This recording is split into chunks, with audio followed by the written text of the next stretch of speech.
और मैग एक नए घर की तलाश में थी। मैग का पति स्टीवन काफी अमीर था।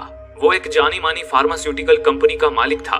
स्टीवन ने मैग को चॉइस दी थी कि वो अपने पसंद से एक घर ले सकती है, पर वो घर स्टीवन के घर के आसपास हो ताकि जब चाहे वो अपनी बेटी से मिल सके। इसके लिए मैग ने एक प्रॉपर्टी ब्रोकर की मदद ली। ब्रोकर ने मैग को स्टीवन के घर के पास ही एक आलीशान 4 मंजिला घर दिखाया। ब्रोकर ने बताया कि उस घर का पुराना मालिक एक बुजुर्ग आदमी था जो बहुत अमीर था, लेकिन उसकी अपने परिवार में किसी से नहीं बनती थी, इसलिए वो इस बड़े से घर में अकेले ही रहा करता था। और क्योंकि वो अपाहिज था, इसलिए उसने घर में लिफ्ट भी बनवाई थी। हाल ही में उस घर का पुराना मालिक गुजर गया, लेकिन ना जाने उसने अपनी बेशुमार दौलत का क्या किया। उसके बच्चों को उसकी एक भी दौलत नहीं मिली। मिला तो बस ये घर, लेकिन उसके बच्चों की भी आपस में बनती नहीं है। इसलिए एक छत के नीचे रहने से बेहतर वो इस घर को बेचकर हाथ आए पैसे आपस में बांटना चाहते हैं। ये बताते हुए ब्रोकर ने मैग को सारा घर दिखाया। फिर अंत में वो उसे दूसरी मंजिल की एक बेडरूम में ले गया और उस घर की सबसे खास चीज दिखाई। ब्रोकर ने जैसे ही उस कमरे के एक आईने को पुश किया, वैसे ही वहां एक खुफिया कमरे का दरवाजा खुल गया। ब्रोकर ने बताया, ये पैनिक रूम है, जिसे सेफ रूम भी कहते हैं। इस रूम में कुछ हफ्तों तक सरवाइव करने के लिए खाना पानी से लेकर सारी सुविधाएं हैं। ये कमरा हर तरफ से मोटी स्टील की लेयर से घिरा है, जिस कारण इसे तोड़ पाना नामुमकिन है। इस कमरे का दरवाजा ऑटोमेटिक है, जो अंदर मौजूद बटन दबाने पे खुलता और बंद होता है। ये ऑटोमेटिक दरवाजा भी मोटी और मजबूत स्टील से बना है, जिसमें ऊपर और नीचे मोशन सेंसर्स लगे हैं। अगर आप उस सेंसर पर हाथ रख दें तो ये दरवाजा बंद नहीं होगा। ये सुनकर मैग ने पूछा, वो सब तो ठीक है, पर इसे बनाया किस लिए गया था? इस पर ब्रोकर ने बताया, इस घर के पुराने मालिक को चोर लुटेरों का बहुत डर था। अपनी दौलत को उनसे सुरक्षित रखने के लिए उसने ये खुफिया कमरा बनाया। मान लीजिए अगर कभी कोई चोर आपके घर में घुस जाए तो आप इस पैनिक रूम के अंदर आकर छुप सकती हैं। इस कमरे में एक बटन है जिसे दबाते ही घर के सारे दरवाजे लॉक हो जाएंगे और वो चोर घर में कैद होकर रह जाएगा। फिर आप इस कमरे में मौजूद फोन से पुलिस को कॉल कर सकती हैं। अगर चोर फोन की मेन लाइन भी काट दे तो भी कोई परेशानी नहीं है, क्योंकि इस फोन की लाइन सेपरेट है और मोटी दीवारों के बीच से गई हुई है। इसके साथ ही यहाँ पावर बैकअप की भी सुविधा है, ताकि बिजली जाने पर भी आप इस कमरे का दरवाजा खोल सके। जब तक पुलिस आपके घर नहीं आती तब तक यहाँ छुपी रह सकती हैं और यहाँ मौजूद सीसीटीवी मॉनिटर से घर के हर एक कोने को मॉनिटर कर सकती हैं। हालांकि मैग को वो पैनिक रूम सुरक्षित नहीं लग रहा था, लेकिन मैग इतना आलीशान घर भी तो हाथ से जाने नहीं दे सकती थी, इसलिए उसने ज्यादा नहीं सोचा और अपने पति के पैसों से वो घर खरीद लिया। कुछ ही दिनों बाद मैग अपनी बेटी सैरा के साथ उस घर में शिफ्ट हो गई। घर आने पर उसने सबसे पहले फोन लाइन शुरू करवा दी। उस रात सामान शिफ्ट करते करते उसे काफी डायबिटीज की प्रॉब्लम थी, जिससे उसके ब्लड में शुगर का लेवल बढ़ने या कम होने से वो कोमा में जा सकती थी और उसकी मौत भी हो सकती थी। इसलिए मैग को सैरा का बहुत ख्याल रखना पड़ता था। वो हमेशा उसे ग्लूकोमीटर पहना कर रखती थी, जिससे मैग को सैरा का शुगर लेवल पता चलता रहे। साथ ही वो सैरा की दवाई भी हमेशा घर पर रखती थी। सैरा को सुलाने के बाद मैग ने दिन भर की थकान मिटाने के लिए वाइन पी और अपने कमरे में आ गई। सैरा का कमरा 3rd फ्लोर पे था और मैग का 2nd फ्लोर पे। मैग के ही कमरे में पैनिक रूम था।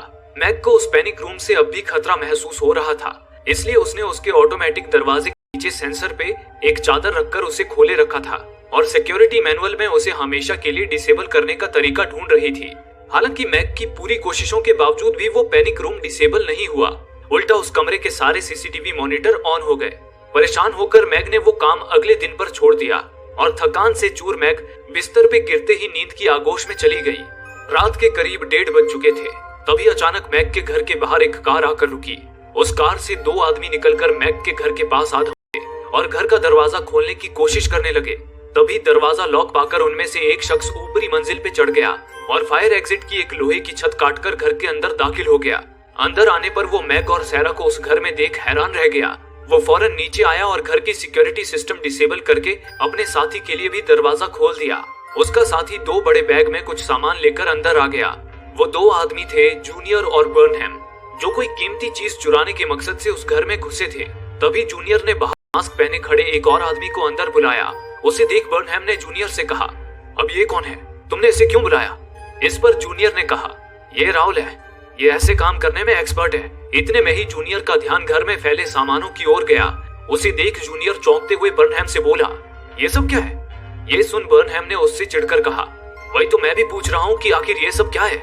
तुमने तो कहा था कि इस घर में कोई नहीं होगा, लेकिन ऊपर के कमरों में एक औरत और उसकी बेटी सो रही है और तो और घर का सीसीटीवी कैमरा भी ऑन है।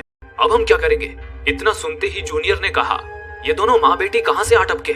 इस घर की डील में लिखी शर्तों के मुताबिक तो इन दोनों माँ बेटी को डील होने के 14 दिन बाद घर में शिफ्ट होना था, पर मुझे क्या पता था कि इतनी जल्दी शिफ्ट हो जाएंगे। तभी बर्नहैम ने कहा, मुझे पुलिस के पचड़े में नहीं पड़ना है, मैं तो चला यहाँ से। लेकिन जूनियर ने बर्नहैम को समझाते हुए कहा, 1 मिनट मेरी बात तो सुन। इस घर में जो औरत है उसका डिवोर्स हो चुका है, वो बस अपनी बच्ची के साथ रहती है। तू बस अपना काम कर दे। उन दोनों माँ बेटी को संभालने के लिए राहुल है ना।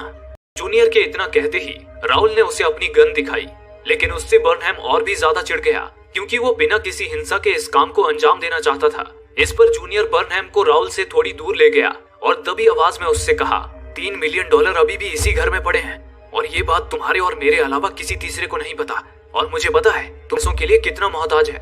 ये सब सुनते ही बर्नहैम भी एक पल को सोच में डूब गया, और अगले ही पल उसने जूनियर से कहा, इस घर की फोन लाइन को काट दो। ये सुनकर जूनियर के चेहरे पर मुस्कान आ गई। उसने घर के सारे फोन्स डिस्कनेक्ट कर दिए। फिर जूनियर, राहुल और बर्नहैम तीनों दूसरी मंजिल की ओर जाने लगे, जहां पैनिक रूम था, और वहीं मैग सो रही थी। इसी दौरान मैग की अचानक नींद खुल गई। वो उठ के बाथरूम की ओर जाने लगी। वो अब भी नशे में थी और आधी नींद में भी। घर में पहला दिन होने के कारण वो बाथरूम की जगह गलती से पैनिक रूम में ही जा घुसी, लेकिन लाइट ऑन करते ही उसे समझ में आ गया कि वो तो पैनिक रूम में है। वो लाइट बंद करके वापस बाथरूम की तरफ जाने ही वाली थी कि उसी वक्त अचानक से उसकी नजर सीसीटीवी मॉनिटर पे पड़ी। उसने जूनियर, बर्नहैम और राहुल को सीढ़ियों से उसके ही कमरे की ओर आते देखा। मैग समझ गई कि वो तीनों कोई चोर हैं। बिना एक पल गंवाए मैग तेजी से तीसरे माले पे स्थित सैरा के रूम की तरफ भागी, लेकिन ऊपर आते जूनियर, राहुल और बर्नहैम ने मैग को भागते देख लिया। उसे देख जूनियर ने राहुल को ऊपर मैग और सैरा के पीछे भेज दिया और खुद भी सीढ़ी के पास तैनात हो गया, जबकि बर्नहैम इस गुंडागर्दी से खुद को दूर रखते हुए पहली मंजिल पे ही रुका रहा। उधर तीसरी मंजिल पर मैग सैरा को अपने साथ लेके जैसे ही कमरे से बाहर आई, राहुल ने सामने से उसे घेर लिया। उसे देख मैग पलट के सैरा को लेके लिफ्ट में घुस गई और लिफ्ट से नीचे की ओर जाने लगी। ये देख राहुल ने चिल्ला के जूनियर को ये खबर दी। फिर जूनियर और राहुल निचली मंजिल पे लिफ्ट के दरवाजे के सामने आके खड़े हो गए। अब जैसे ही लिफ्ट नीचे आकर खुलती, मैग और सैरा पकड़े जाते। तभी लिफ्ट में सैरा ने मैग को पैनिक रूम के बारे में याद दिलाया। पैनिक रूम के बारे में सुनते ही मैग की दिमाग की बत्ती जल गई। उसने नीचे जाती लिफ्ट का इमरजेंसी स्टॉप बटन दबा के उसे रोका और लिफ्ट को वापस ऊपर की ओर ले गई। जूनियर और राहुल को जब तक ये समझ आया, तब तक लिफ्ट दूसरी मंजिल पे पहुंच चुकी थी। वो दोनों फौरन दूसरी मंजिल की ओर भागे। इसी बीच मैग और सैरा लिफ्ट से निकल के पैनिक रूम में घुस गए। जूनियर भी बस पैनिक रूम के दरवाजे तक पहुंचने ही वाला था कि तभी मैग ने तेजी से पैनिक रूम के दरवाजे पे अड़ा के रखे चादर को अंदर खींचा और सैरा ने एक बटन दबाकर पैनिक रूम का दरवाजा बंद कर दिया। ये देख जूनियर गुस्से से जैसे पागल ही हो गया और उस कमरे को तहस नहस करने लगा। इस तोड़ फोड़ में मैग का चार्जिंग पे लगा मोबाइल भी बेड के नीचे जा गिरा। शोर शराबा सुन के बर्नहैम भागा भागा वहां पे आया। उसे जब समझ आया कि मैग और सैरा पैनिक रूम में जा घुसे हैं, तो वो भी परेशान हो उठा। उधर पैनिक रूम में मैग की नजर टेलीफोन रिसीवर पे पड़ी। उसने पुलिस को कॉल करने के लिए तुरंत वो टेलीफोन रिसीवर उठाया, लेकिन रिसीवर में तो डायलर टोन ही नहीं आ रही थी। तभी मैग को याद आया कि उस पैनिक रूम की टेलीफोन लाइन घर के मेन टेलीफोन लाइन से अलग है, और घर में शिफ्ट होने के बाद उसने टेलीफोन की मेन लाइन तो चालू करवाई, पर वो पैनिक रूम की टेलीफोन लाइन चालू करवाना भूल ही गई। ये बात सैरा को पता चलते ही मासूम सैरा की आंखों में टेंशन और घबराहट के भाव उभर आए। तभी अचानक मैग का ध्यान मॉनिटर के बगल में मौजूद एक माइक पे गया। मैग ने चोरों की आंखों में धूल झोंकने के लिए उस माइक के बटन को दबा के कहा। कहते ही मैग की आवाज पूरे घर में गूंज उठी। मैग की आवाज अचानक सुन के जूनियर और राहुल बेचैन हो उठे, लेकिन वहीं बर्नहैम शांत था। उसने जूनियर से कहा, वो झूठ बोल रही है, वो पुलिस को कॉल कर ही नहीं सकती, क्योंकि पैनिक रूम की टेलीफोन लाइन कोई डायरेक्ट टेलीफोन डिपार्टमेंट से चालू नहीं करवा सकता। इसे चालू करवाने के लिए पहले मैनहट्टन सिक्योरिटी कंपनी में रिक्वेस्ट भेजनी पड़ती है, जिसने इस पैनिक रूम को बनाया है, और मैं तो उसी कंपनी के लिए काम करता हूँ। यहाँ आने से पहले मैंने खुद कंपनी के रिकॉर्ड्स चेक किए थे। इस औरत की कोई रिक्वेस्ट नहीं थी उसमें, यानी कि अभी तक इस पैनिक रूम की टेलीफोन लाइन चालू नहीं हुई है। ये सुनते ही जूनियर ने राहत की सांस ली। इसके बाद बर्नहैम सीसीटीवी कैमरे के पास गया और अपने हाथों से इशारा करके मैग को बताया कि उन्हें पता है कि पैनिक रूम का फोन बंद है। इधर पैनिक रूम में बर्नहैम का इशारा समझकर मैग और सैरा परेशान हो उठे। तभी मैग ने फिर माइक का बटन दबाकर उनसे कहा, तुम्हें जो चाहिए लो और निकलो यहाँ से। इस पर बर्नहैम ने 2 कागज पे बड़े बड़े अक्षरों में एक मैसेज लिखा। जूनियर ने उस मैसेज को कैमरे के जरिए मैग और सैरा को दिखाया। उन्होंने लिखा था, हमें जो चाहिए वो उसी पैनिक रूम में है। वो मैसेज पढ़ के मैग ने उनसे पूछा, तुम लोगों को इस रूम के बारे में क्या पता है? इस पर जूनियर ने अगला मैसेज लिख के दिखाया, तुझसे ज्यादा पता है, हम तुम्हें जाने देंगे अगर तुम चुपचाप बाहर आ जाओ। वो मैसेज पढ़ते ही मैग ने तुरंत जवाब में कहा, हम बाहर नहीं आने वाले और ना ही तुम लोगों को अंदर आने देंगे, निकल जाओ मेरे घर से। तब जूनियर बुरी तरह से चिढ़ गया और उसने बर्नहैम से पूछा, बहुत हुआ, अब मुझे बताओ हम उस पैनिक रूम में कैसे घुसे। इस पर बर्नहैम ने कहा, यह असंभव है, मैं पिछले 12 साल से ऐसे पैनिक रूम्स बना रहा हूँ। इस पैनिक रूम को भी मैंने खुद अपने हाथों से बनाया है। अगर इसे तोड़ पाना इतना आसान होता तो मेरी कंपनी कब का मुझे जॉब से निकाल चुकी होती। अब हम बस उन माँ बेटी के बाहर आने का इंतजार कर सकते हैं और कुछ नहीं। ये सब सुनते ही जूनियर ने बर्नहैम से पूछा, भला वो दोनों क्यों खुद से बाहर आने लगे। इस पर बर्नहैम ने कहा, मैं उसी के लिए कुछ सोच रहा हूँ। इतना कह के बर्नहैम ग्राउंड फ्लोर पे अपने औजार के बैग्स लेने चला गया।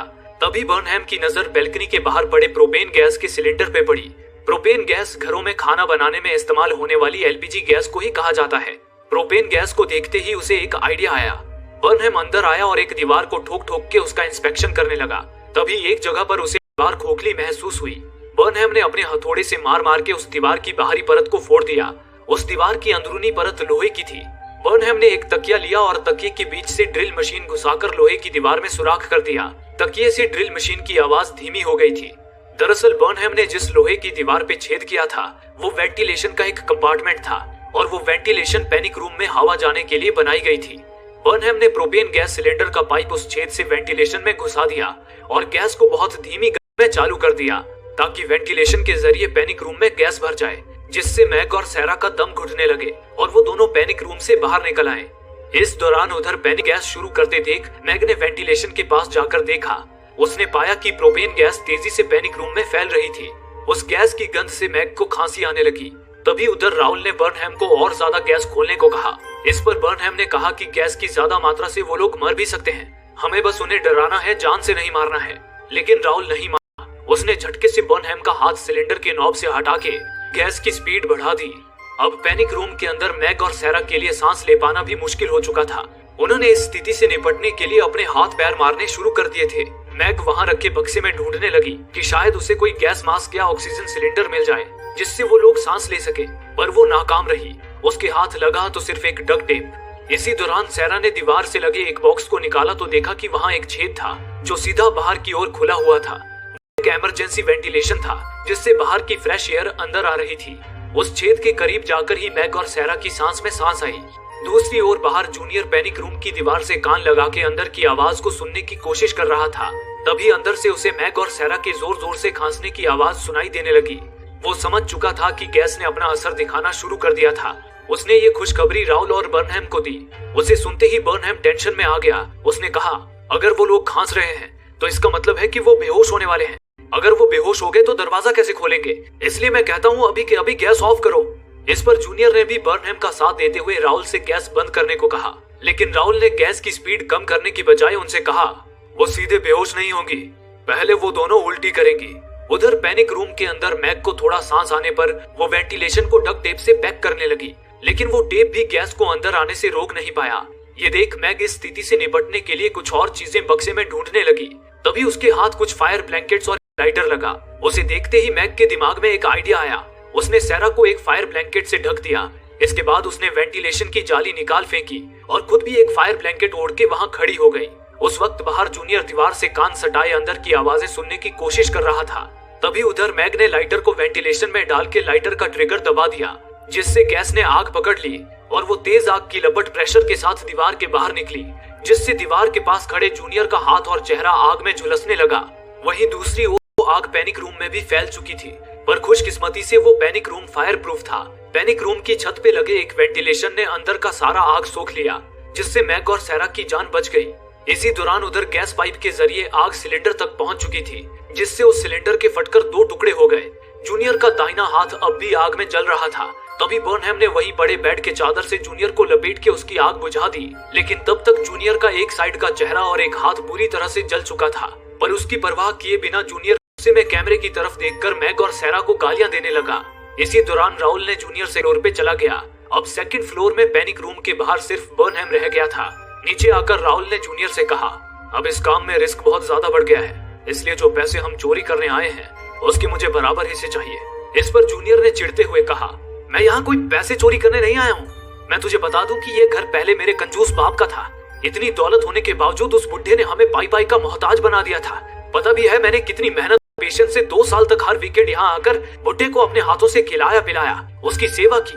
मैंने बड़े बेटे होने का सारा फर्ज निभाया, तब कहीं जाके बुढ़े का दिल पसीजा और मरने से पहले बुढ़े ने मेरे कान में अपने दौलत के पिटारे की जगह बताई जो उसने पैनिक रूम में कहीं छुपा रखा था। लेकिन बुढ़े के मरने से पहले ही मुझे जेल हो गई। जब मैं जेल से बाहर आया तो मुझे पता चला कि मेरे बाप का घर तो बिक गया है। तब मैंने आइडिया लगा के बर्नहैम को ढूंढा जिसने उस पैनिक रूम को बनाया था, ताकि मैं उसकी मदद से पैनिक रूम से अपने बाप की दौलत हासिल कर सकूं। जूनियर ने आगे कहा, ठीक है, मैं तुझे बराबर हिस्सा यानी कि $1 मिलियन दूंगा, लेकिन याद रखिए सारी प्लानिंग मेरी है, इसलिए तुझे और बर्नहैम को मेरे इशारों पे चलना होगा। इसी दौरान बर्नहैम भी छुपकर उनकी सारी बातें सुन रहा था। राहुल ने जूनियर से कहा, ठीक है, मैं तेरी बात मान सकता हूँ, पर अपने उस चूजे बर्नहैम से कहना कि दोबारा मुझे कोई ऑर्डर ना दे, वरना मैं 6 की 6 गोलियां उसके भेजे में उतार दूंगा। बस इतना सुनते ही बर्नहैम की सनक गई और वो भी पहली मंजिल पे आकर राहुल से झगड़ने लगा। उनकी इस बहसबाजी को मैग और सैरा मॉनिटर कर रहे थे।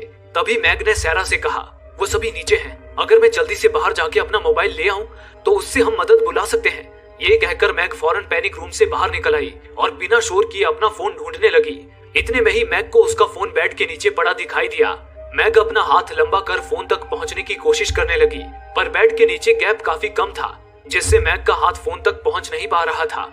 इसी जद्दोजहद में मैग के हाथ से बगल में रखे टेबल लैंप को ठोकर लग गया। लैंप के गिरने की आवाज से जूनियर, बर्नहैम और राहुल सतर्क हो गए और तेजी से पैनिक रूम की ओर भागे। उसी पल मैग के हाथ उसका फोन लग गया। वो फोन लेकर फौरन पैनिक रूम में घुस गई और जूनियर के दरवाजे तक पहुंचने से 1 सेकंड पहले उसने पैनिक रूम का दरवाजा बंद कर दिया। जूनियर गुस्से से बस अपना दांत पीसता रह गया, पर वहीं बर्नहैम समझ चुका था कि मैग जरूर कमरे से कोई चीज अंदर ले गई है। तभी जूनियर को वहाँ एक मोबाइल चार्जर दिखा। उसे देख वे लोग समझ गए कि मैग के पास मोबाइल था और वो उसे ही अंदर ले गई है। ये जानकर जूनियर और राहुल सख्ते में आ गए, लेकिन वहीं दूसरी ओर मोबाइल मिलने के बावजूद भी मैग परेशान थी, क्योंकि उसके मोबाइल पर नेटवर्क ही नहीं आ रहा था। इसी दौरान उधर बर्नहैम ने जूनियर को बताया, फिक्र मत करो, पैनिक रूम में किसी भी मोबाइल का नेटवर्क नहीं मिलता, वो औरत किसी को कॉल नहीं कर पाएगी। ये सुन जूनियर ने राहत की सांस ली। तभी उधर मैग को ख्याल आया कि टेलीफोन की मेन लाइन तो शुरू है। उसने सैरा से कहा, हो सकता है टेलीफोन की मेन लाइन यहाँ की वायरिंग से होकर गई हो।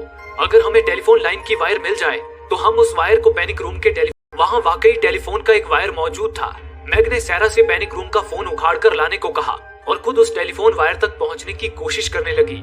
इस दौरान उधर बर्नहैम दीवार से कान लगाकर मैग की बातें सुनने की कोशिश कर रहा था। उसे भनक लग चुकी थी कि मैग फोन से कोई छेड़छाड़ कर रही है, लेकिन वो बेफिक्र था। उसने जूनियर से कहा, तुमने बेसमेंट में मौजूद टेलीफोन की मेन लाइन तो काट दी थी ना, अब वो फोन से चाहे जो भी करें वो फोन कनेक्ट ही नहीं कर पाएंगे। तभी जूनियर ने कहा, पर मैंने तो मेन लाइन काटी ही नहीं थी, मैंने तो बस फोन को मेन लाइन से डिस्कनेक्ट किया था। ये सुनते ही बर्नहैम की बेफिक्री चिंता में बदल गई। वो फौरन मेन लाइन बंद करने बेसमेंट की ओर भागा। तब तक उधर टेलीफोन की तार मैग के हाथ लग चुकी थी। मैग ने वो तार पैनिक रूम के फोन से जोड़ दी। खुशकिस्मती से वो फोन चालू हो गया। मैग ने फौरन 911 पे कॉल किया, लेकिन पुलिस को फोन कनेक्ट होने में काफी समय लग रहा था। हालात को देखते हुए सैरा ने कहा, डैड को फोन कीजिए। इतना सुनते ही मैग ने अपने पति स्टीवन को कॉल किया, लेकिन तब तक उधर बर्नहैम और राहुल बेसमेंट में पहुंच गए थे। पर वहाँ ढेर सारी वायर के बीच बर्नहैम को टेलीफोन वायर ढूंढने में समय लग रहा था। इतने में ही इधर स्टीवन ने फोन उठा लिया। मैग ने उससे कहा, हमें मदद चाहिए, यहाँ 3। मैग ने बस इतना कहा ही था कि तभी उधर राहुल ने एक हथौड़े से सारे वायर्स पे वार करके उनमें शॉर्ट सर्किट कर दिया, जिससे मैग का फोन भी डिस्कनेक्ट हो गया। मैग और सैरा एक बार फिर नाकामयाबी का कड़वा घूंट पीकर रह गए, लेकिन मैग ने सैरा को भरोसा दिलाया कि उसके पिता स्टीवन ने उनकी कुछ बात तो सुनी होगी और वो मदद के लिए पुलिस को कॉल जरूर करेंगे। अब वे बस मदद के लिए इंतजार करने लगे। दूसरी ओर अब जूनियर के सब्र का बांध टूट चुका था। वो अपने जख्म का दर्द बर्दाश्त नहीं कर पा रहा था। उसने बर्नहैम और राहुल से कहा, अब ये प्लान फेल हो चुका है, इससे पहले कि कोई और मुसीबत खड़ी हो हमें यहाँ से निकल जाना चाहिए। ये कहकर जूनियर बर्नहैम और राहुल को कुछ पैसे देने के लिए पैसे गिनने लगा। इस दौरान वो अपने आप में ही बड़बड़ाए जा रहा था, मैं तो ये सोचकर आया था कि मैं चालाकी से अकेला अपने बाप की सारी दौलत हड़प लूंगा, पर सब सत्यानाश हो गया। पर अब मुझे कानूनी तरीके से वो पैसे हासिल करने होंगे, लेकिन ऐसा करने पे मेरे 5 भाई बहनों में बंटवारा होगा और दौलत का कुछ हिस्सा तो सरकार को टैक्स चला जाएगा। बचे सिर्फ $13 मिलियन, वो भी 5 हिस्सों में बटेंगे। इसके बाद जूनियर ने बर्नहैम को पैसे दिए, लेकिन तभी बर्नहैम बोल पड़ा, क्या कहा तुमने? $13 मिलियन, वो भी टैक्स काट के? यानी कि यहाँ 13 मिलियन से भी ज्यादा पैसे हैं और अब तक तुम हमसे झूठ बोल रहे थे। उसे सुनकर जूनियर बुरी तरह चिढ़ गया और बोला, हाँ मैंने बोला झूठ, लेकिन अब सच जानकर भी तुम क्या कर लोगे? तुम्हें उसमें से कुछ नहीं मिलेगा, और अगर तुम दोनों ने मेरे बिना वो पैसे हासिल भी कर लिए तो मैं तुम दोनों के बारे में सब जानता हूँ। मैं तुम्हें सीधा जेल पहुंचा दूंगा। ये कहकर जूनियर वहाँ से जाने लगा। जूनियर ने अभी घर का दरवाजा खोला ही था कि तभी राहुल ने अपनी बंदूक निकाली और जूनियर का भेजा उड़ा दिया। ये देख बर्नहैम भी सन्न रह गया। इस दौरान सैरा की नजर भी मॉनिटर पर ही थी। जूनियर की हत्या होते देख सैरा डर से कांप उठी। इस दौरान सैरा का ब्लड शुगर बहुत मीठा ढूंढने लगी ताकि सैरा का शुगर लेवल नॉर्मल हो सके। दूसरी ओर राहुल जूनियर की डेड बॉडी को अंदर ले आया और बर्नहैम को बंदूक दिखाते हुए बोला, वैसे तो हम छोड़ने नहीं वाले और इस कमीने को हमारा पता ठिकाना मालूम था, इसलिए इसे तो मरना ही था। अब से यहाँ मैं बॉस हूँ, इसलिए बर्नहैम अगर तूने भी मेरी बात नहीं मानी तो मैं तेरा भी यही हाल करूंगा। ये सुनकर बर्नहैम घबरा गया। तभी वहाँ दरवाजे पर किसी की दस्तक हुई। वो एक अधेड़ उम्र का आदमी था। उस आदमी ने आते ही कहा, यहाँ क्या हो रहा है? तभी राहुल उसका कॉलर पकड़कर उसे अंदर खींच लाया। पहले तो राहुल ने एक घूंसा मारकर उस आदमी की नाक तोड़ दी, फिर पूछा, कौन है तू और यहाँ क्या कर रहा है? इस पर उस आदमी ने बताया कि वो मैक का एक्स हस्बैंड स्टीवन है। ये जानकर राहुल ने स्टीवन को धमकाते हुए कहा, तेरी बीवी ने तुझे फोन करके यहाँ बुलाया है ना? बता उसने तुझसे और क्या कहा? तूने कहीं पुलिस को फोन तो नहीं किया? इस पर डरे सहमे स्टीवन ने ना में सिर हिलाया, लेकिन राहुल को उस पर यकीन नहीं हुआ। उसने स्टीवन को खत्म करने के लिए उस पर भी अपनी बंदूक तान दी, पर तभी बर्नहैम ने उसे रोकते हुए कहा, ऐसे मारना मत, मेरे पास एक प्लान है। ये सुनकर राहुल रुक गया। फिर वे दोनों स्टीवन को दूसरी मंजिल पे ले गए और उसे पैनिक रूम के बाहर कैमरे के सामने पटक दिया। स्टीवन को उनके कब्जे में देख मैक और सैरा बेचैन हो उठे। इसके बाद राहुल कैमरे के सामने स्टीवन को बुरी तरह पीटने लगा। बर्नहैम ने इशारे में मैक को समझाया कि दरवाजा खोलो वरना राहुल स्टीवन की जान ले लेगा, लेकिन मैक मजबूर थी। उसे डर था कि अगर उसने दरवाजा खोला तो उसकी बेटी सैरा की जिंदगी भी खतरे में पड़ जाएगी, इसलिए वो सैरा की आंखों को बंद करके रोती हुई एक कोने में बैठी रही। इधर राहुल स्टीवन को बेरहमी से पीटे जा रहा था, पर अब इतनी हिंसा खुद बर्नहैम से बर्दाश्त नहीं हुई। उसने पहले तो सीसीटीवी कैमरे को कपड़े से ढक दिया, उसके बाद उसने राहुल को रोका, लेकिन राहुल बर्नहैम पर ही पूरी तरह भड़क गया और उन दोनों में ही हाथापाई होने लगी। दूसरी ओर अपने पिता की हालत देख सैरा इतनी बुरी तरह डर गई कि उसे दौरे पड़ने लगे। उसकी हालत इतनी गंभीर हो गई थी कि दवाई के बिना सैरा की मौत भी हो सकती थी। हालांकि घर पर सैरा की दवाई का इंजेक्शन तो था, पर वो तीसरी मंजिल पे एक फ्रिज में रखा हुआ था। अब मैग के पास पैनिक रूम से बाहर आने के अलावा और कोई चारा नहीं बचा। पर तभी मैग ने कैमरे में देखा कि बर्नहैम ने राहुल को पीट पीट कर अधमरा कर दिया था और उसे लेकर निचली मंजिल में जा रहा था। मौका पाकर मैग पैनिक रूम से बाहर निकली। उसने देखा कि स्टीवन वहां मैट्रेस पर मुंह के बल बेहोश पड़ा था, लेकिन इस वक्त मैग को किसी भी तरह सैरा की दवाई हासिल करनी थी, इसलिए वो स्टीवन को छोड़कर ऊपरी मंजिल पे फ्रिज की ओर आ गई।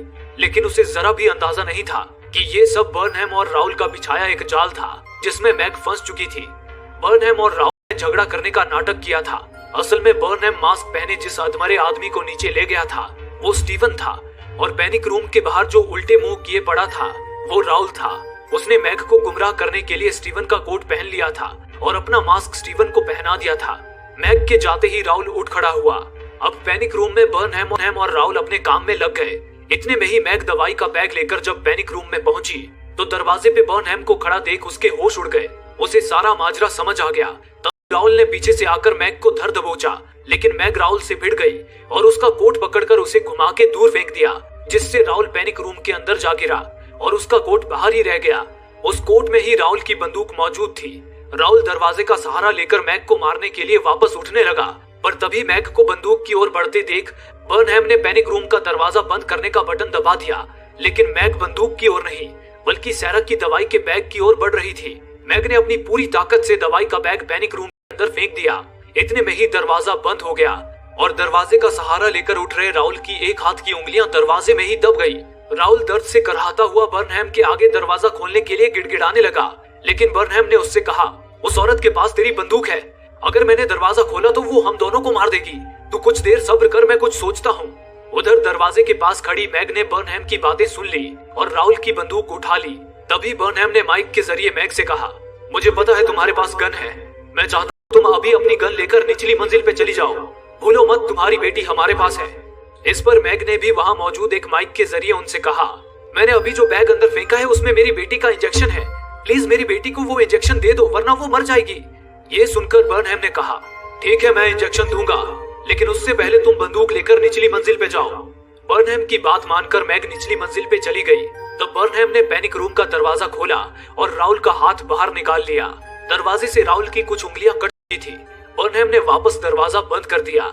फिर बर्नहैम ने अपने वादे के मुताबिक सैरा को इंजेक्शन लगा दिया। ये खबर सुनकर मैग की जान में जान आ गई।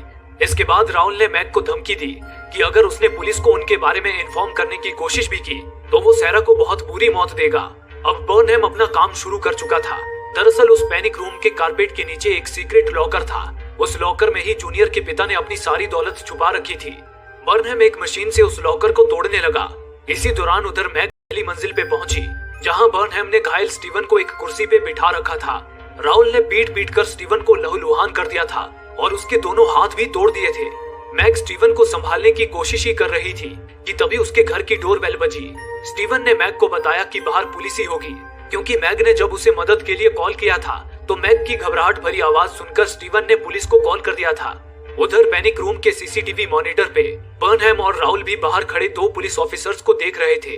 उन्हें डर था कि कहीं मैग पुलिस के सामने मुंह न खोल दे, लेकिन मैग जानती थी कि अगर उसने पुलिस को कुछ भी बताया तो राहुल सैरा को जिंदा नहीं छोड़ेगा।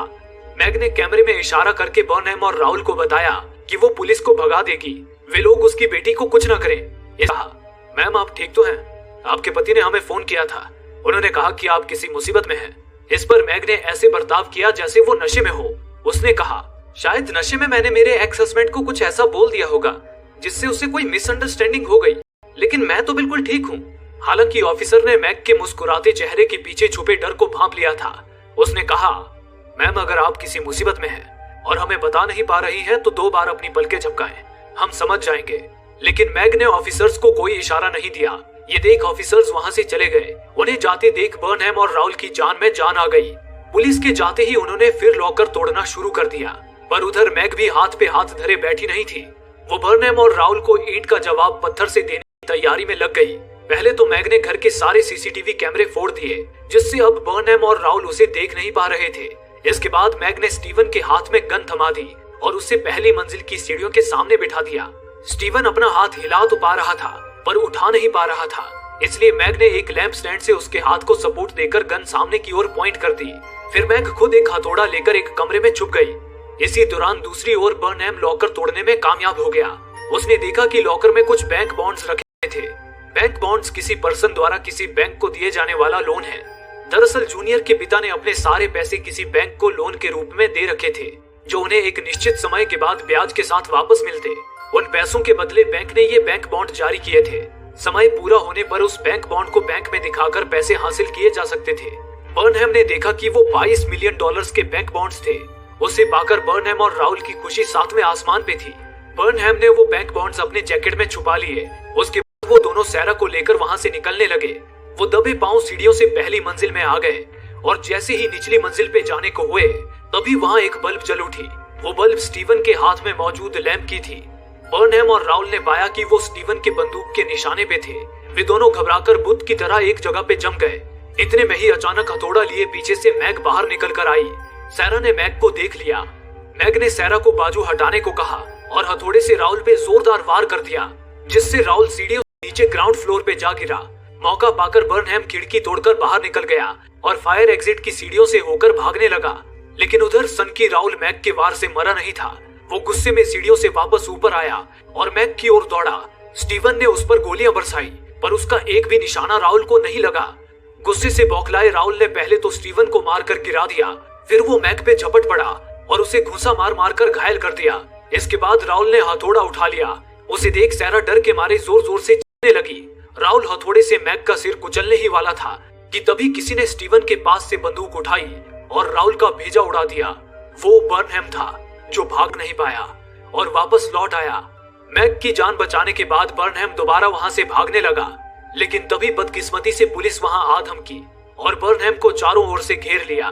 दरअसल उस वक्त वो पुलिस ऑफिसर्स मैग के घर से चले तो गए थे, लेकिन उन्हें पूरा शक था कि मैग खतरे में है, इसलिए वो अपनी पूरी यूनिट के साथ वहां आ धमकी थे। मैग की मदद के लिए लौटना बर्नहैम को भारी पड़ चुका था।